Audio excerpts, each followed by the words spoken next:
Awesome. Well, hi everyone. Thank you for coming to the SVN meeting for February. I really appreciate all of you being here. We have some great guests tonight. Um, so do we want to wait a couple more minutes for everyone to come in, or we're okay? All good? Okay. All right. So tonight's topic is to relate to nonprofits, which are super important in our world. Um, So we do have great panelists, like I said. But first, I just want to say thank you to everybody for being here. I know that sometimes these late night meetings, depending on where you are, they might be late night. So I know sometimes it's tough to get on, but I really appreciate you all being here. So I'm Samantha. I am the Ohio representative for the Student Advisory Board, and I'm going to be the moderator for tonight. And I just want to go ahead and introduce our panelists first. So um, does Jeff want to go first? I see Hop is having some camera issues. That's fine. Yep, you're good. Go ahead. Would you like me to introduce myself, Samantha, or what would you like me to say? Yeah, so go ahead and introduce yourself and tell us a little bit about your nonprofit, please. Of course, yeah. So no, thank you very much for having me tonight. Jane Johnston, who's a former student of mine, is a member of the organization and speaks very highly of the work you're doing, which is very important work in general, but particularly during this year. So the first thing I just wanted to do was to put my phone number in the chat in case folks want to continue the conversation. I'll put my email as well. So my name is Jeff Kelly Lowenstein, and I'm the founder and executive director of the Center for Collaborative Investigative Journalism, or CCIJ. And so what we do at CCIJ is we bring together visual, data, and investigative journalists as equal partners to carry out ongoing investigations into key global issues. We have a strong commitment to working with and learning from individuals, families, and organizations in underserved or under-resourced communities. And we also have a strong commitment to capacity building, to training, to working with people, so that we give a lot of virtual trainings. We have a strong culture of learning within our team, so that folks who either interface with our organization at some of our public-facing events or within the team, that they gain some skills and resources and abilities that they didn't necessarily have before they started, and hopefully that helps them get a little bit closer to their personal and professional goals. So that's the broad strokes of what we do. Was there something else you would like me to address, Samantha? I know there was a question about kind of how we got started, but you just tell me. I know there's two guests on the line, so I want to make sure I'm respecting the other person's time. Yeah, absolutely. We're going to start with introductions first, and then, of course, we will get into all of the goodness that your nonprofit Okay, does. okay, thank you. And thank you for the shout out to Jane. We know she's lovely. Like Alicia said in the chat, we love Jane. She's our biggest advocate. So super grateful that she was able to connect us with you. Hop, I see your camera is working. I'm glad that we figured out technology. Love when it works. Hate when it doesn't. But if you want to go ahead and give a quick introduction, introduce yourself, and then a little bit about your nonprofit. Howdy, y'all. My name's Hopkins. He, him pronouns coming to you live and direct on unceded and occupied Tongan and Chumash territory in Southern California, about 30 miles northeast of downtown Los Angeles in the foothills of what is now known as the San Gabriel Mountains. And I've been organizing, social justice organizer for about 30 years. I cut my teeth in electoral politics initially. At the time in the late to mid 90s, there was a lot of anti-affirmative action, anti-indigeneity legislation that was sweeping across the, it's not a painting. I'm just looking at the chat, getting distracted. But I appreciate the kudos for the background.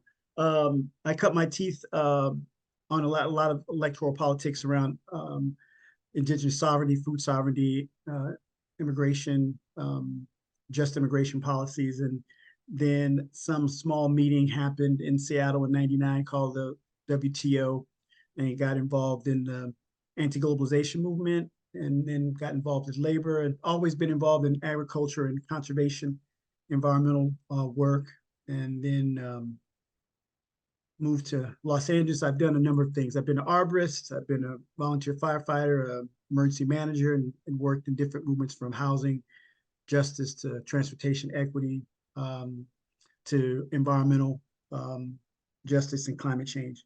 I'm currently a strategic advisor in between. I actually started a new job as an executive director. Actually started a couple of days ago, but we're waiting to announce it with the press release and everything on Monday. But it's a large regional environmental conservation organization. And so we do advocacy around wildlands, wild spaces, and stopping fossil fuel extraction from coal to gas to petroleum. Awesome.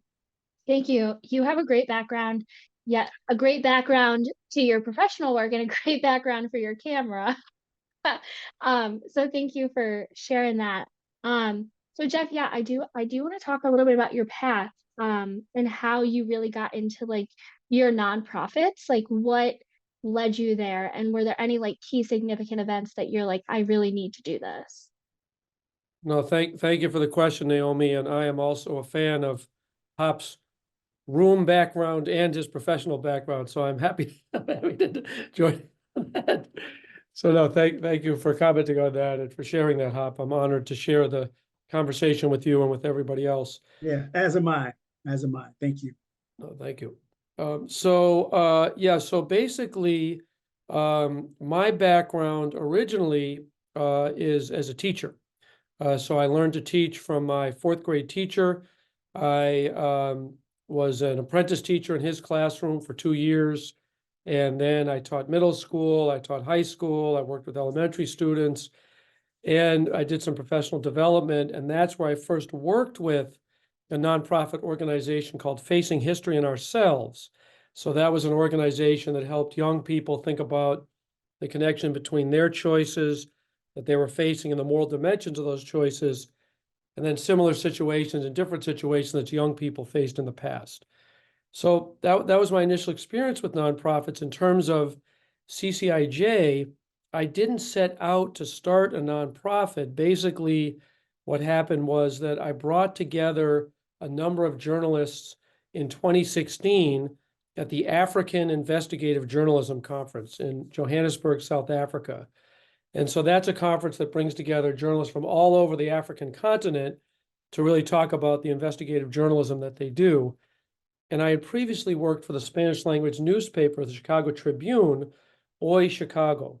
And while I was there, I started to do some work looking into state-sponsored lotteries like scratch-off tickets and Mega Millions and that kind of stuff. And what I realized through working there was that there was a whole structure to this global industry that was absolutely massive, that it generated about $300 billion a year in revenue, that there were a very small number of companies that dominated the market. Some of them was as many as 100 countries, that the same company that was I was in Chicago at the time, that was in Illinois, was also in New Zealand, was in South Africa, was in Latin America, was in different countries in Europe. So I brought together some journalists to see if we could look not just at an individual state lottery, but at the structure and the impact of this industry that people participate in, millions of people around the world participate in, but may not realize that people all over the world are scratching a ticket and trying to make their lives different and so on. And there was also, we had discovered, a nonprofit organization based in Basel, Switzerland, that said that it was there to provide good experiences for the players and cared about responsible gambling, but basically was there to try and make sure that the companies got more and more money from the world's lottery players, who disproportionately are poor folks and often in communities of color. And so the idea was to bring people together and talk about investigating together the entire industry. And so I don't know about all of you, but sometimes you get together at a conference, you get excited. We had a couple bottles of wine, and we said, hey, we're going to do it. But we actually did it. And so the following year, I worked with students at Columbia University in New York. We looked at the United States, building on work that other journalists had done. There was a gentleman in South Africa who did just tremendous work that continues until this day, has had enormous impact. There was a gentleman in Mali. There was someone in Bolivia. We did stories in Switzerland. So the following year at that same conference, which was then the Global Investigative Journalism Conference, we presented the work. And one of the women who attended one of the session that we did was from the country of Colombia, and she herself had done coverage of lottery impact in her country. So she approached us afterwards because at that point she wasn't working as a journalist anymore. She was working for Open Society Foundations. And so she basically said, I like what all of you are doing, and I'd like to find a way to support your work. And so this was the first and so far the only time that somebody came up to me and said, hi, I would like to give you money. We're still waiting for the second time. So it didn't happen right away, but basically that led to a planning grant. And then the planning grant led to a 2-year program grant. The second year was contingent on us meeting certain benchmarks in the first year. And from there, we moved more into becoming a more established nonprofit organization, which we got our state level certification in Michigan in 2019. And then at the 501c3 with help from some pro bono lawyers in 2020. So that's kind of the background of the origin story. Why don't I stop there so that we, of course, can hear from Hop. That's a great origin story. I would love someone to come up to me and say, here's some money too, like once, twice, as many times as they want. So that is awesome. So yeah, Hop, I'm gonna kick it over to you. What was your path like for getting to nonprofits and all of this wonderful work that you've done? Well, first of all, I should have said thank you for the invitation. I really appreciate being asked to come and share a little bit. And now I'm a little bit older. I guess, in the South, we say I'm a little long in the tooth. So I got reading glasses now and all that business. So I figure I got something to say, but not everybody's going to listen. So I appreciate being here. And though I can't see you all, I do appreciate what it is that you all are doing and trying to do in your life. So for me, this came through poetry. And Jeff, it's really interesting that you started your story off in South Africa because my story starts in South Africa as well. I was born and raised in the South in Dallas, Texas. My people are from East Texas, and we've been there. We were enslaved and forced marched out of Georgia into what was still Mexico at the time.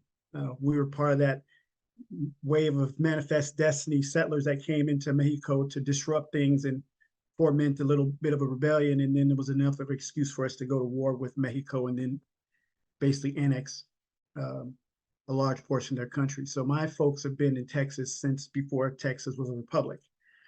And going to school in the South, I know we're experiencing a lot of anti-critical race theory, anti-wokeness. In the South back then, it just wasn't taught. You just, and I'm sure some of you all can relate to getting into college and now discovering the history that you learned was probably not accurate or incomplete. And I had a substitute teacher who was from South Africa. I had no idea about apartheid. I had no idea. I was, I went to a school and it was predominantly white, but this teacher was from South Africa and I learned about apartheid. And it kind of blew my mind that was actually happening. I didn't learn about it in school. And I'm assuming now when I look back on it, she probably fled. Seemed like she was probably politically active and she, fled for political purposes. But she introduced me in English class to the Harlem Renaissance. And through the writings of people like Baldwin and Zora Neale Hurston, so many others, I learned about what I was experiencing in my life was right there on the pages. I was being able to read about experiences of people in a different time that were articulating some of the angst and pain and frustration and self-hate and self-doubt that I was experiencing. And so that led me to read more and more about the folks in the Harlem Renaissance and more about what was happening in the country at the time. And so through poetry, I gotten into poetry slams and things like that, and just really kind of escalated. So that was kind of my political awakening to going into social change work. And I'd learned a lot about Marcus Garvey and the organizations that he created. And then when I traveled to Costa Rica with my wife and family, my wife and kids, we went to where the North Star was there, and Puerto Viejo, and I learned about the repatriation movements. And so it just, from the literature of reading about writers and their experience, I learned about the politics of social change. And then the institutions that they created in order to use as vehicles for that. So for me, it was very important, and I'll try to be brief here, but I make a distinction between what an activist is and what an organizer is. And I was an activist for a while. And that's a person who's very passionate about something, who gets activated, maybe, calls their congressperson or shows up at a corner and holds a sign or supports their local labor strike, but they aren't part of an organization. So they're kind of out there doing their own thing. They're not accountable to anyone. They only have to be responsible for themselves. And you can do a lot of good work that way. And we've seen movements started that way, but then you can also do a lot of harm that way by not being aware of the dynamics of the movement, the particularities, and you can cross some boundaries and not even really know it, thinking you're doing really good. Particularly based on what your personal privilege might be, gender, race, ability, etc. But an organizer is someone who's in an organization, who has an actual infrastructure behind them that can put weight behind what they're trying to do. So I experienced this in college as well. I was part of the Black Student Association. There was an environmental club, and I was also, although I'm not Latino, I hung out with Mecha a lot, and that's a Latino organization that came out of farm worker organizing in the 70s around getting culturally appropriate history courses and things like that put into their program. So that's the kind of origin story of how I got into understanding institutions were critical. And then I'm going to drop 2 books in the chat, and as we get more, I can talk more about it, because these 2 books had a pretty significant impact on my understanding of what was possible and what wasn't possible within the nonprofit industrial complex. One of the books is called The Revolution Will Not Be Funded, and the other one's a book called Decolonizing Wealth. And both these books problematize the nonprofit industrial complex in a way that David had a very good story about a benevolent benefactor who saw in him something in his project and gave him money. And that's one of the ways in which nonprofits get funded, is through philanthropic giving. And so both of these books talk about some of the challenges with the framing and orientation of the philanthropic community and what we can do to kind of change it. So that's a longer answer. I answered it indirectly, but as I answer other questions, I'll tell you about my more specific nonprofit journey. Well, I think that's definitely a good direction for us to head, is into the challenging part of being involved in these nonprofits. And when you're so right, it's so much more important. I think it's so much more progress is going to be made when you're going from the advocate to the organizer, and you're with that organization that can back you, and you have a group and a support system. So definitely want to talk about those challenges, though, because I'm sure that there are some common challenges and then some things we don't even think about when it comes to nonprofits. So what do you see as the biggest challenges, Hop? Well, first of all, I mean, I think the nonprofits are clearly a good structure for us to have in our society. And they also fulfill a gap in our governmental services that we provide. Of course, the welfare state, the social state's being dismantled in lots of different ways. And nonprofits with a charitable charter were only meant to be momentary things that come and go to fill in the gaps of these social failings that we have. Hunger, cancer, domestic violence, environmental issues. But what you've seen is like I worked at the Sierra Club, which is the largest and oldest environmental organization on the planet. In fact, the Sierra Club was what started the environmental movement. It's 140 years old. I don't think when the nonprofits were initially envisioned that they were envisioned to be that old, right? They were to be they would come in, do the work, and then go away in the way I feel that it should happen. But that's not what happens, because there continue to be these larger gaps in society. And one critique is that these are self-fulfilling prophecies, that they're in the business of staying in the business of trying to resolve the thing, you know. And so that's a not so good thing about it. A second not so good thing about it is that sometimes the funding that you get can be very funder or individually driven. A foundation has lots of money or a little money, but they are very particular about this one thing that they want to do. And then they put out a request for proposal, which is like an application. And then a bunch of groups will submit, well, I could do this. If I got this money, this is what I do to resolve the thing.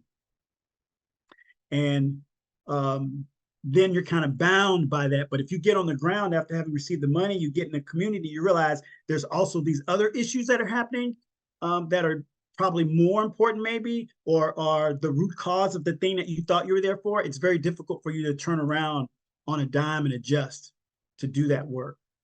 So I'm for nonprofits for sure, but you asked me a problem about what's a challenge, and so I'm giving you the challenges, but there are very huge benefits to it. I was raised and trained as a professional inside of the nonprofit industrial complex, so to speak. So Yeah, absolutely. The nonprofits, I think they do so much good in our communities that I'm so grateful that they are around and they didn't just, come in and leave. So thank you for sharing that.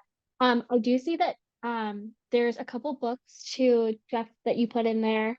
But Jeff, on your side of things, like were there any specific challenges that you were seeing in your own nonprofit that you kind of didn't expect, or were you're like, oh wow, this is not something I accounted for? Well, no, thank you for the question, Naomi. And yeah, thank you for the points that you've made, Hop. They're really important to be aware of and to think about. And as I mentioned, I just put a link in the chat about a book that makes a different kind of, but it's particularly the point you were making at the end about kind of elite folks directing through the agendas that they take on temporarily, an effort of changing the world, but really our root causes being addressed. So I think that's very important thoughts. And it was very interesting to hear about your base origin in South Africa. That was very interesting to learn about that as well. So what I would say is we've had a lot of challenges at CCIJ. I had never run a global nonprofit investigative journalism organization before. And so one of the challenges is that we have people who live everywhere from Portland, Oregon, to Houston, to Italy, to Greece, to Nigeria, to Rwanda, to South Africa. We have people from Japan on our team. We have people from India on our team. We have people who are living in China on our team. So just sort of the logistics, like every 2 weeks, we have a 15-minute scrum, and every month we have a monthly meeting. But just every time we have a meeting, it's across 16 or 17 different time zones. So that can be a hard thing to coordinate, both across time zones, but also very much to the points that you were raising, Hop, across race, across culture, across gender. So related to that, not just the kind of disparate and distributed nature of our team, which is a very exciting part of it, one of the challenges that we face is really trying to create a space where folks will tell us the truth, either within the team or outside of the team, about what's going on, what's happening with them, what their experience is, and where things are relative to completing the task or just how things are going with the task. And that can be a hard thing to do anyway, but particularly when many of the people are not in person, I think that can make that challenge even a little bit greater. So I guess I would just share those two as pretty big challenges that we face on an ongoing basis. Just the last thing I'd mention before turning it back to Hop, and I very much welcome questions as well, is that we've had an issue around equity within our team and our community. And so very specifically, there's been a history of a lot of journalism organizations paying journalists from Africa, which is where we have the most number of journalists and where we do the greatest amount of work, paying them much, much less than journalists from Europe and from North America. And so this creates a lot of challenges because especially initially, when we're doing investigative work, often it takes 3 months, 6 months to really dig in. And so the amount of money that we were paying, there was one gentleman on our team who was very active in the lottery project from South Africa. And he really spoke up and said, you know, what we're asking some of these journalists to do is not really fair with the amount that we're giving for compensation. And so we did a number of different things with that, both within the team and outside of the team. We pay our team members from Africa, Europe, and North America at the same rate, and then we pay the journalists at the same rate. And so that initially was started as kind of an affirmative gesture to say that there's been an injustice and we want to be some part in our community of trying to address that. And now we're at the point where we're having some really honest and pointed conversations about how the cost of living is such in different parts of the world that it actually now is balanced a little bit the other way. And so how do we make sense of being fair and paying people not just fairly relative to each other, but relative to what they earn and what they can deal with the cost of living? So we're having those conversations. So I would just say those are just three of a number of challenges that we have faced. And I think I would just say more broadly that I think it's really important for those of us who are doing nonprofit work to very much grapple with the points that Hop, you were raising earlier around privilege, around the different types of experiences that people bring in, and then to bring that very much not only into the work that we do outside in the external world, but also within the team. And so we try to work at those issues within our culture and our community that we're continuing to try and build. Thank you. Yeah, thank you. Just thinking about coordinating 17 different time zones is giving me anxiety. So I know that all the different perspectives are amazing. It's just, wow, that seems like a hassle. But that is amazing. Thank you for sharing those challenges. Those are definitely things that I would not have thought of when it came to the nonprofit industry. So it's nice to see that you do find solutions though and make it work. So thank you for the work that you're doing. Hop, you had mentioned the Sierra Club, and so I just wanted to see like how your original work with the Sierra Club shifted when you became an independent advisor versus like being hired staff. Well, the bookends of my time with Sierra Club was both. I started as a strategic advisor 10 years ago, and I worked with them on securing a national monument in the LA area called the San Gabriel's National Monument. So I went in to help that campaign become more equitable, just, and inclusive, because in the shadow of the acreage in the monument, in any other monument in the country, it had the highest density of poor working class white folks and people of color. And it had the least amount of access in those communities. So just to be more clear, in the communities where it was densely populated by poor and people of color, they had limited access to the mountains. In the areas that were more affluent and wealthy, they had access. And of course, when you're kind of othered and you're not of the dominant culture, going outside of your space to go and gain access to a space that most people don't perceive you have any right to, or that you've been excluded to for generations, is a little bit of a challenge. So I was brought on board to kind of help facilitate dialogue and conversations and involvement with BIPOC communities in order to get more involvement. And I'm still working with the project on their access guide and things like that to ensure that they're there. So I started that way, and then I became staff, and then I left back in June of 23. And so my work, I would say it didn't really change much. I went in really with a very clear foundational piece of what I wanted to do and what the kind of change I wanted to see in the world, which was I was very much into conservation and the environment and climate change, and that was the kind of work I wanted to do. And that's basically what I did. So public lands, carbon sequestration, getting access and helping indigenous communities regain access to ancestral lands for either cultural or historical or food foraging reasons has always been part of my work. And so that's a lot of the reason why, and I'm a strong, firm believer in reparations.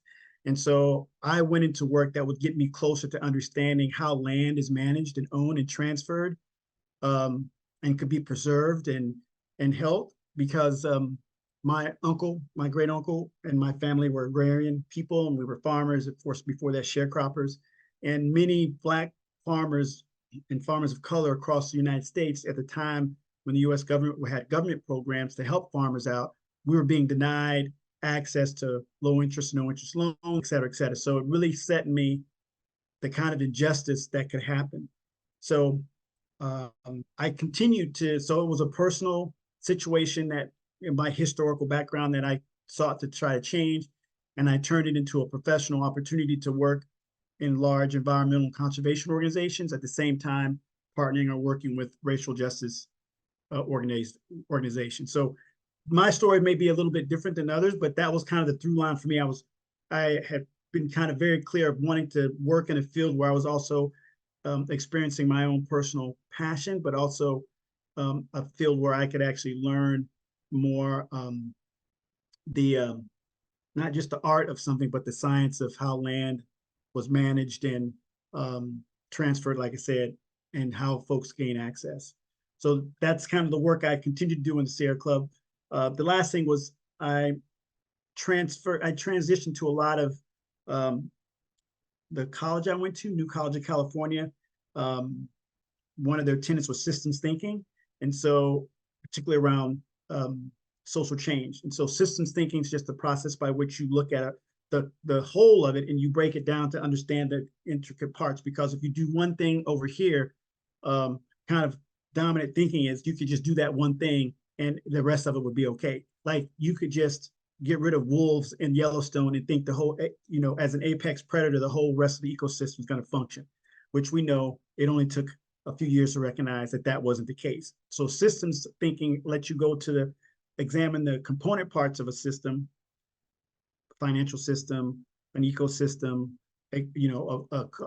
automotive system, and you go to find the root cause. You might be having, I don't know, your engine might be missing, right? Skipping. But if you just go to tighten your fan belt or adjust the fuel regulator, that might not be the root cause of the problem. And so a lot of our thinking in academia is, or even in medicine, you can see it's just what's the point of eruption? Let's fix that and then you're healthy. So because of that, I got into a lot of organizational development and looking at how do you transform organizations? How do organizations function? How do decisions get made in a hierarchical structure versus a cooperative structure? What are different ways of doing decision-making processes? How do you do different voting processes? How do you look at managing workflows? So I kind of did that because I wanted to understand a little bit more about how to be more effective as a social change agent. It may not always be the right, one thing, and I'll be quiet, is you want to send the letters, you want to send the faxes. No one does that anymore, but I'm just showing my age.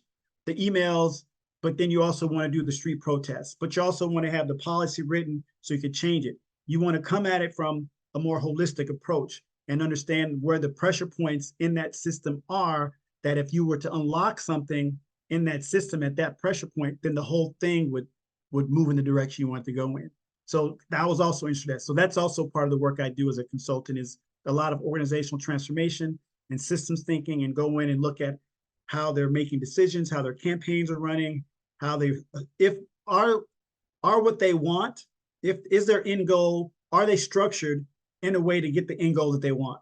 Because a lot of folks don't have the structure to actually do the thing that they want, which goes to some of what David was saying. If we want to be an equitable and just organization, how can we really pay our people inequitably with a straight face. So we have to fix that so that we can be better in alignment with our values and our vision, so our employees feel good and the folks that we're working with also feel good. And that's reflected in the way in which we interact with the public. That was maybe a little bit more than you wanted, but that's what I got. No, you're fine. I wish we could talk all night. This has been great. I think that I'm a huge believer in the fact that if we are passionate about what we're doing, our results are going to be so much better. So like you were saying, you have a passion and you brought the science and you've really been a change, agent of change. So thank you for that. And that takes me to a question that I think is super important. Here at Campus Vote Project, what we do is we are nonpartisan. And sometimes that is such a challenge for students. You know, you want these students to vote, but they want to know who you're voting for. And that's not what we do here. We just want you to vote and know your voting rights and all of that good stuff. So where do you decide to draw the line when doing your nonpartisan political work? How do you keep your political beliefs and really figure out, okay, this is what we're going to do, and this is how we're going to keep it nonpartisan? And I'm going to start with Hop if you're okay with that. And then I promise we'll go over. I'm gonna be quick here. So I choose not to work. I choose to work in partisan organizations at this point. I just don't.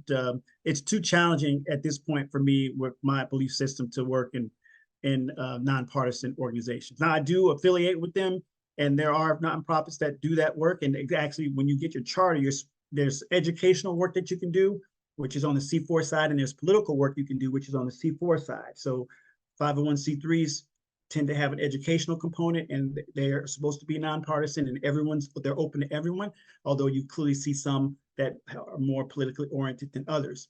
And then on the C4 work, where you get into PACs and things like that, political action committees, those tend to be more skewed partisan wise. So starting out as a student, for sure, in the different clubs and organizations, and earlier on, I was trying to figure out my own political orientation. That it's much easier then. But I think as you move through it and you get more clarity personally and politically about where you are, I think to continue to be in partisan organizations, it's different. I mean, if you're at the UN or if you're at some institution that a state run or county run institution, I can understand that. But for me, I want everyone to have a more just and I want everyone to live in a democratic society where everyone's seen in their full humanity. And for me, where we are, I think the best way to do that is to try to turn the tide and shift the scales of power in one direction or the other. So for me, partisanship at this point is a tough thing for me to think about doing in the political space that I work in. So I love that honesty. I think that starting nonpartisan is a great idea, like you said, so you can get your foundation and really figure out what you believe in, and then you can shift and follow your passions even more. So thank you for that. Jeff, I want to give you the same question. Like, how have you seen in your company, whether it's through donations or funding, how do you figure out how you're going to be nonpartisan, or if you're going to lean a little bit towards something or not towards something?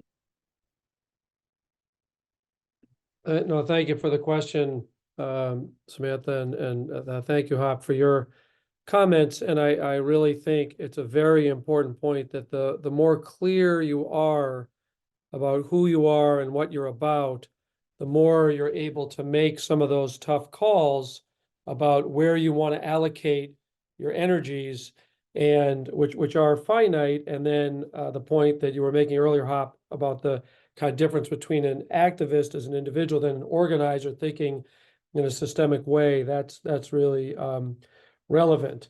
And so to me, that's one of the things that's really exciting about the work that Campus Vote Project does, is that it's working with young people who are then sometimes in the process, sometimes people have that clarity from very young, but sometimes the kind of experience of working with the Campus Vote Project can help, bring a little more clarity to that. So I really appreciate that point. I would say that within investigative journalism, it's a very interesting moment, both within the United States and globally. And the first thing I would say is that in terms of one of the challenges, which was one of the questions that you asked earlier, Samantha, there's different standards around the answer to this question in many of the different countries in which we work, both in terms of how openly you are with a partisan position, but also in terms of ethical standards, in terms of how what the ethics are around, for example, images of children. In the United States, basically the standard is if someone's in public, it's okay to shoot that person, take a picture of that person, rather than in many African countries where there's a history of often white folks and Western folks coming in from the outside, taking images and then selling them for gain. The ethical culture around images of children is very different. And so we had to work as we were developing an ethics policy around something that spoke to these universal principles that we're seeking to uphold, but also recognize they play out very differently in different places. The other thing I just wanted to mention with our work in particular is that there's really at this point a global assault on truth. And very often on the people, whether it's advocates or people who are journalists or ordinary citizens who are trying to share accurate information about what's happening, and then those individuals, organizations, even governments who are working to clamp down. And so I just share that because with investigative journalism, which is the core of what we do have the visual, data, and investigative as equal partners. We really ultimately want our work to make a difference and make a difference in a very core way. And so a very important method to doing that is working to have work that is as accurate as possible, as answers as many probing questions as possible, and that reveals information that often folks in power want to stay concealed. And so once that work is prepared, and in the process of preparing that work, what we try to do is be as transparent as possible about who we are, about what we're about, and what we want to accomplish. And then we see the publication of the work not as the end. That's sort of the traditional model that journalistic work is published, and then whatever happens, happens. But we see it as more as part of an ongoing dialogue with the community. And related to that, we're really talking openly about the role of emotion and the role that emotion plays in how people hold on to and then transmit information. So we have a podcast called Transparency Talks, where members of our community talk about not just the story they did and what motivates their work, but their lives and what motivates them to get in. So one gentleman from Ghana had very much the same origin of poetry as his source of getting into journalism that Hop, you talked about earlier in terms of, the kind of the origins of your journey in the Harlem Renaissance. So I share that to say that on the whole, within investigative journalism, it's a pretty strong consensus that you don't endorse certain candidates and you don't kind of take partisan political positions. At the same time, when people are in a position to do something about the work, whether it's advocates or whether it's government officials, we are very much open to dialogue with them. And so let me just give a specific example. So that gentleman that I mentioned in South Africa, who made a very big impact on the lottery project, some of the legislators came to him and said, well, what should we do for legislation? And so what he did was share information about things that had worked both within South Africa, but also that had worked in other places as a way to then give them the tools to make those choices. But he didn't come down on one solution or another. And so that's how we talk about it. I know there is a range of opinions. I previously worked at the Chicago Reporter, where we had an investigative journalism outfit. Then we had community organizers in our network and as part of our organization. And I just share that because even within our team, I was a bit more comfortable talking with the community organizers and sharing information with them than some of the other journalists on the team. At the same time, if the community organizers say, well, I don't want you to talk to that person because it's not right for the organizing strategy, we had conversation about where we were and kind of the journalistic integrity that we felt and independence we felt we needed to maintain. So again, a little bit of a long answer, but a great question, and I hope I answered it. Yeah, thank you. I think it's very interesting to see from a business standpoint, a nonprofit standpoint of what we can do. So it's definitely tough because, like Bob said, we all know our own opinions, our own beliefs. So sometimes it's hard to waver or not share them. But now I just want to open up the floor for any questions that we have for either panelist. Um, I see in the chat that you are absolutely welcome to private message either of us. Is there anyone that wants to ask a question? And feel free to come off mute too, as well. Okay, so Anne said, what is the most impactful thing you've accomplished in your activism work? So whoever wants to go first is totally fine. Jeff, do you want to stay on and then you can say Take it yours on, and then Jeff. Take it away, Jeff. Okay. Oh, thank you, Hop. I was going to say the same I'll thing to follow you. you. I'll follow you. So, well, I would say, kind of personally, that I've done a pretty good amount of investigative work on nursing homes. And so a number of the projects that I've done on, well, first of all, thank you for the question, Ann. Yeah, thank you for the question. But also a number of the different investigations I've done on nursing homes. I've done a pretty big look with some students and USA Today's National Investigative Team about reverse mortgages and the disproportionate impact that reverse mortgages had in predominantly African-American zip codes in the 2000s, then in the 2010s. And so a number of those projects that I've worked on, they've led to changes in federal policy. They've led to laws being changed. They've led to, at different points, folks being arrested and so on. So, you know, those types of things have come from some of the work that I've done, not on my own, but in conjunction with other people.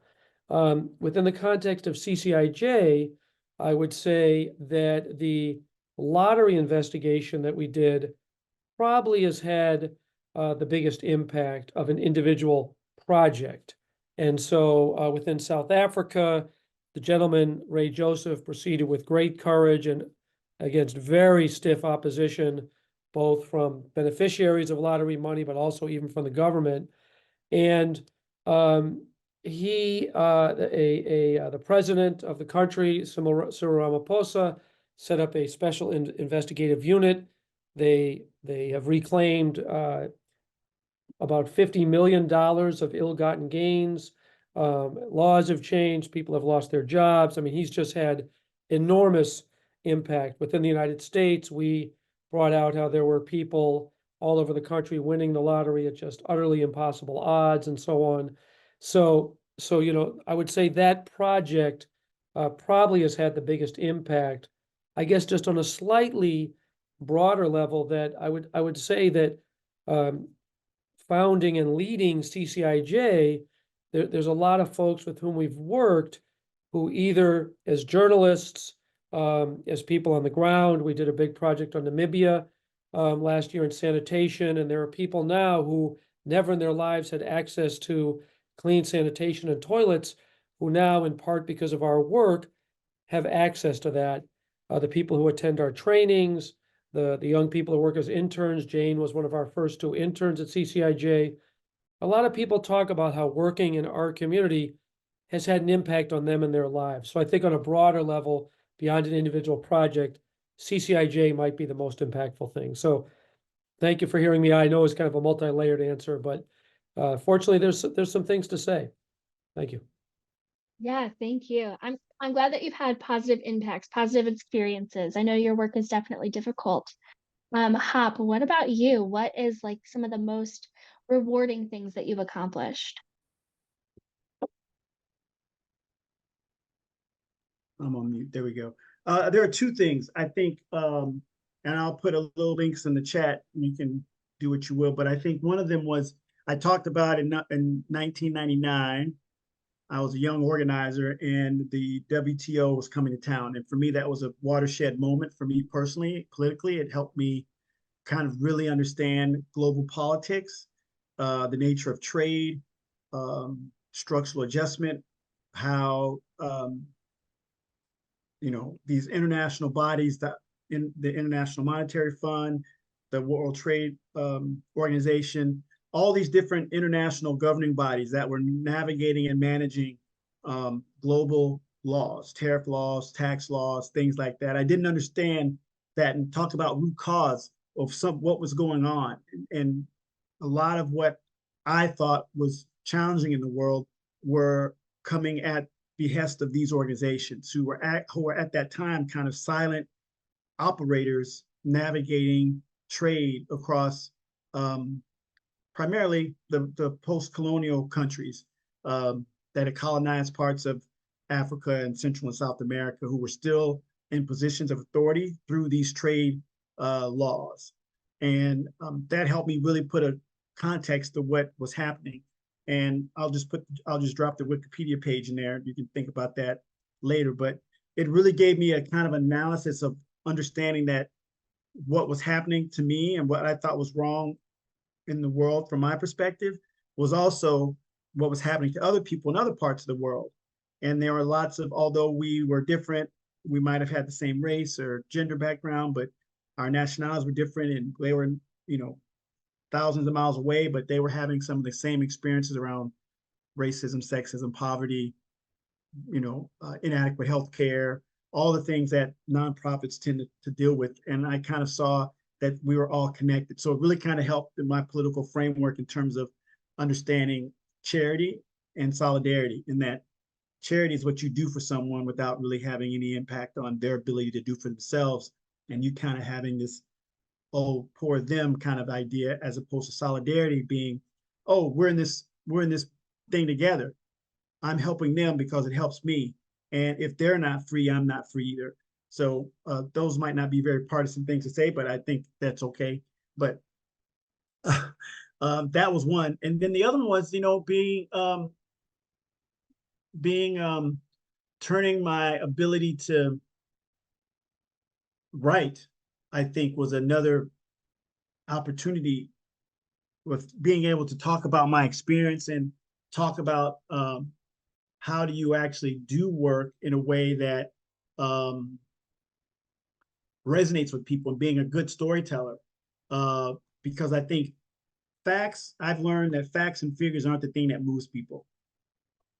It's the personal story and connecting with someone as a human being is a thing that I think that actually really moves people. And some folks are better at it than others. But for me, this article that I wrote trying to talk about the connection between environmental destruction and racial and sexual injustice went viral several years ago, and it still continues to be a big article. And this one sentence kind of encapsulated, and actually I get asked to come to different venues and a lot of planning organizations actually to talk about the connectivity between the natural world and the challenges we're having with that, and then some of the structural, cultural, and political challenges we're having in human society, and how interconnected they are. That the same reason we're having ecological devastation and collapse are some of the same reasons why we're having social injustice. So I would say those two things. Yeah, thank you. Thank you both for the links that you're putting in the chat. I am excited to do like more reading after this, so thank you. I think it's really great to see both of your passions about what you do, and I'm glad that, even though it's really tough work, you both have had really great highlights of your careers. So thank you for the work that you're both doing. I do just want to end with Naomi's question really quick. And I will give this to both of you. Hop, we can finish with you really quick. How was your work changed from now, from when you started until now, and how do the recent attacks on academic free speech and investigative journalism impact your work today? So maybe not the investigative journalism, but definitely some of the challenges we're seeing in society. That's to me first. Well, Jeff talked about it eloquently that there is an assault on truth globally, and it is very difficult. I'm not a paid journalist, but as part of my work, I do write about what I experience, and I try to talk about these systems and change in a way through storytelling that helps examine that. And internally in some of your organizations, that can be very challenging to put some of those things out in that way. And so you're also dealing with the kind of editorial atmosphere inside your own organization as the backlash towards some of these things impact your ability to kind of speak truth to power, so to speak. So you may be encouraged to water it down or not say anything or change that a little bit. And so I think that is what they say is it's been having a chilling effect on some of the broader in the broader corporate and nonprofit worlds. So that's one way. And then the other way is that it can come with significant threats to bodily harm. You know, as an investigative reporter, as a journalist, as a storyteller, those folks who don't agree with you can oftentimes, in this day and age of the digital world, can find you, can track you down, can hack your computer. And when you're working inside nonprofits, and depending on what kind of work you do, you need to have a significant IT and cybersecurity strategy so that one, you can protect your information. That's across the board, regardless of the kind of work you're doing. But two, if you do have folks who are doing work that is has high levels of opposition, you need to be thinking about how to keep your organization, your information, and your people safe. And that has definitely escalated over the last 5 to 7 years for sure. Absolutely. That's so unfortunate, but thank you for, the tips and I do hope that in our society that it does get better. So Jeff, last question, I'm going to direct that over to you. So, how did the recent attacks on the academic free speech and investigative journalism impact your work today? Well, thank you, Naomi, for the question, and to all of you for the opportunity to be here. I've really enjoyed it. And Hop really spoke to a lot of the challenges that investigative journalists are facing around physical and digital security. I think what we've really tried to do at CCIJ is, based on the changes, think about how we distribute the work, that it's important not just to do long form stories, but to really have visual, data, and investigative as equal partners, to be as transparent as possible about how we do the work, not just what we find. It's really heightened my admiration for the people who we work with. There's many, many brave journalists who were already having a tough time before COVID financially, and then a lot of governments used the COVID era to clamp down on constitutionally promised press freedoms around some of these consistent strategies that are used to oppose truth. They're very brave. It's humbling. It's inspiring to see what they're going through, and yet they continue undaunted. And I think it also has made us take the opportunity that we have even more seriously. So there's a number of members of our team who are going to be at a conference in northern Nigeria this weekend that's trying to bring together journalism practitioners, many of whom are in the nonprofit space, academics and the teaching of journalism education, collaboration, and the role of AI. And so we're an opportunity to be part of that conversation, to help bring people together and talk about what happens with both within the context of Nigeria, where the conference is happening, but West Africa, and then more broadly, the African continent and the world as a whole. So the challenges that we face illustrate really what a precious opportunity we have. I know it's hard work, but it is possible to make a difference. And so I'm very grateful to have the opportunity to work with the remarkable people on our team and the journalists we work with, but very much to be here to learn from Hop and all of you today, this evening. So thank you very much. Yes, thank you. Thank you everyone for being here. I apologize we went over a little bit. I hope that we didn't keep you all too long. Thank you all though so much for being here. Thank you to the panelists, Hop and Jeff. We really appreciate your answers. Thank you for giving us the insight, and I feel motivated to get out there and keep doing this work that we're doing. So thank you for that. So everyone is free to go. Like I said, sorry again for keeping you all. But thank you all so much. Thank you all.